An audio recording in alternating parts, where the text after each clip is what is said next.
I am Dr. Dipankar Banerjee from Jabalpur, from Ideal Fertility IVF and Genetic Center Private Limited, which is placed in Madhya Pradesh. And I am a gynecologist with special interest in reproductive medicine, IVF, ICSI, male infertility and fetal medicine. We run a fertility clinic and genetic clinic. And this video, I am live with you with questions from YouTube comment section. I request Mr. Deven to start with the questions. Good morning, sir. Good morning. Sir, if 7 to 8 attempts failure, what should be action plan? The action plan should be very simple. That most important thing is why there is failure. The failure is most of the time is due to defect in the seed or defect in the soil, and we might be the reason also who is the cultivator. But the thing is, if blastocyst forms in our lab, then cultivation or the culture or the treatment is okay. If there is problem, then we should understand the problem from seed, either from the lady or from her husband, examine them, and if required, then examine the soil also, that is the endometrium, with endometrial receptivity array, and then find out if we can find out the reason. Sir AMH 8.4 है, period भी regular है, तो इसमें क्या natural pregnancy हो सकती है, और अगर नहीं हो रही है तो क्यों नहीं हो रही? नहीं, ये जो क्वेश्चन है 8.4 है, पीरियड रेगुलर है और आप साथ में रहते हैं, हस्बैंड का sperm is okay, then the simple answer is there is fertilization failure. The fertilization failure occurs in this is uterus and this is the tube. The egg comes from here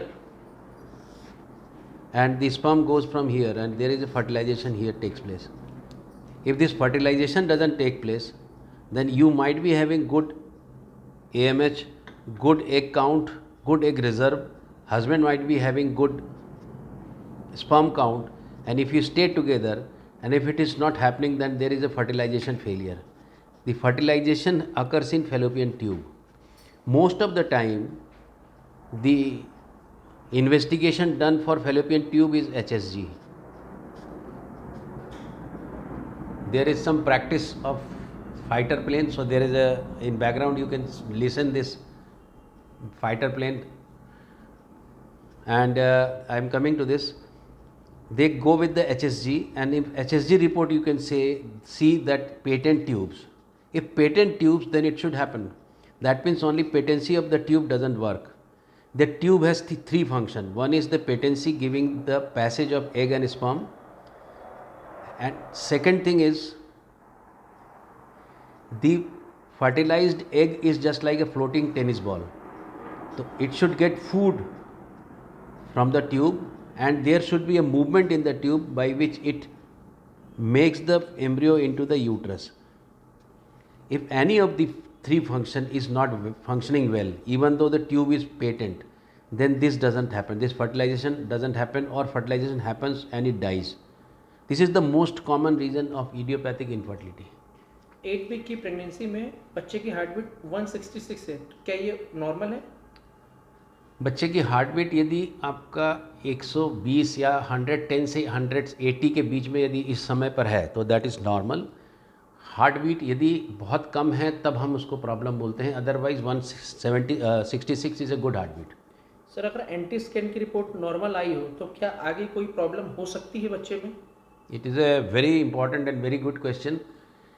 यदि एंटी सी whosoever is doing anti scan, normally we do anti scan with the 4 things in mind.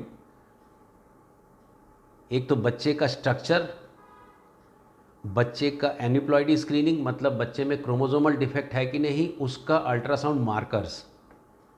तीसरा, बच्चे के spine में कोई problem है कि नहीं वो, और चौथा, प्रेग्नेंट जो लेडी है उसको आगे जाके प्री एक्लेम्शिया ब्लड प्रेशर बढ़ने का खतरा है कि नहीं. ये 4 चीज़ हम एंटी स्कैन के स्कैन में देखते हैं. अब इसमें जो नॉर्मल होगा कि नहीं, आगे जो एन्यूप्लॉइडी वाला पार्ट है जिसमें क्रोमोसोमल डिफेक्ट वाला पार्ट है, वो अल्ट्रासाउंड के फीचर्स जो हम एंटी में देखते हैं, जो न्यूकल फोल्ड देखते हैं हम बच्चे का, जो सिर के पीछे का, यहाँ का जो हम स्किन का थिकनेस देखते हैं, वो यदि बहुत ज़्यादा है, अब बहुत ज़्यादा कितना होता है वो डिपेंड करता है बच्चे की लेंथ के ऊपर,